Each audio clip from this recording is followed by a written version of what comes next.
Di sini saya akan melakukan pengenalan mengenai branding pada pelaku usaha.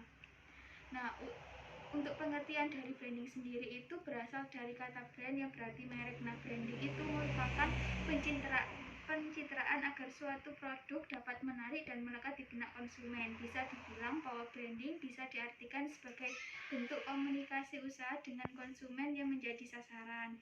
Nah, tujuan dari branding sendiri itu, tujuan utamanya itu mengenalkan brand suatu perusahaan. Branding juga bertujuan untuk membangun citra positif dan reputasi usaha agar selalu bagus di mata konsumen. Pencitraan yang dilakukan pelaku usaha ini dapat membangun kepercayaan konsumen terhadap produk usaha. Bisa dikatakan bahwa branding cenderung untuk selalu menarik konsumen agar kembali lagi ke suatu produk yang dipasarkan. Tujuannya itu bukan lain adalah untuk mengenalkan produk UMKM dan mendapatkan konsumen sebanyak mungkin. Nah, fungsi dari branding sendiri itu ada 5. Yang pertama itu sebagai pembeda. Branding juga dapat memberikan penanda dan ciri khas suatu produk. Dan kedua itu untuk promosi dan daya tarik. Nah, branding itu suatu produk itu memiliki brand kuat dan terkenal, maka hal tersebut akan menjadi daya tarik untuk konsumen.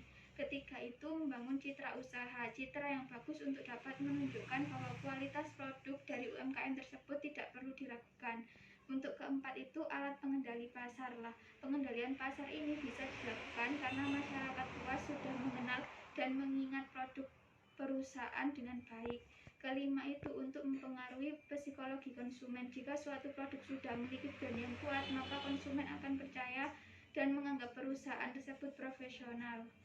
Nah, unsur-unsur dari branding sendiri itu ada 6. Yang pertama itu nama merek. Dalam hal pertama ini harus dipenuhi. Kita akan melakukan branding agar memiliki identitas untuk dikenal masyarakat. Yang kedua itu adalah logo. Nah, untuk logo sendiri itu meninggalkan kesan yang tak terlupakan bagi konsumen. Ketiga itu tampilan visual. Ini bisa diaplikasikan pada desain produk, desain kemasan, dan sebagainya. Keempat itu penggunaan juru bicara. Kelima itu suara atau lagu tematik. Nah, kehadiran suara lagu akan melengkapi unsur visualisasi dan membuat lebih indah dan lebih diingat. Keenam adalah kata-kata. Dalam proses pembuatan brand, gunakan kata-kata yang memiliki unsur ceria dan positif, mudah diingat dan beda dengan brand lain. Jenis-jenis branding itu ada. Yang pertama itu ada produk branding. Jenis yang paling umum ini tuh produk atau merek yang berhasil adalah produk yang mampu mendorong konsumen untuk memilih produk miliknya di atas produk kompetitor.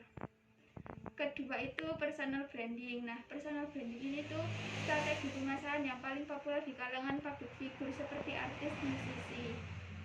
Nah, untuk ketiga itu corporate branding. Semua aspek perusahaan mulai dari produk atau jasa yang ditawarkan sampai kontribusi karyawan di mata masyarakat. Corporate branding ini sangat penting untuk mengembangkan reputasi usaha di pasar.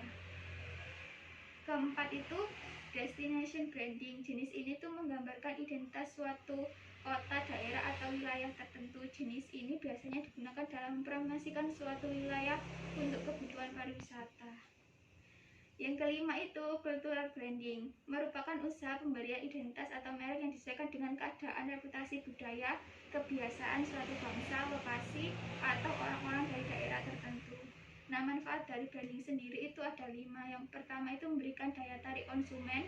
Kedua itu memudahkan UMKM mendapatkan loyalitas pelanggan terhadap produk. Ketiga itu membuka peluang UMKM untuk menetapkan harga jual yang tinggi. Keempat itu peluang bagi Anda sebagai pelaku usaha untuk melakukan diferensiasi produk.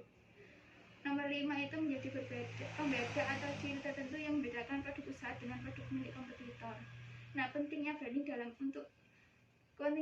untuk kemajuan usaha itu, branding adalah cara untuk mengkomunikasikan pesan dari sebuah produk bisnis kepada para konsumen melalui branding yang baik. Perusahaan dapat memberikan kesan yang baik kepada para penggunanya sehingga membuat para pelanggan itu terus setia untuk menggunakan produk tersebut. Selain itu, hal ini juga membuka jalan bagi perusahaan untuk dikenal lebih banyak orang, baik itu dari logonya maupun dari kampanye pemasarannya.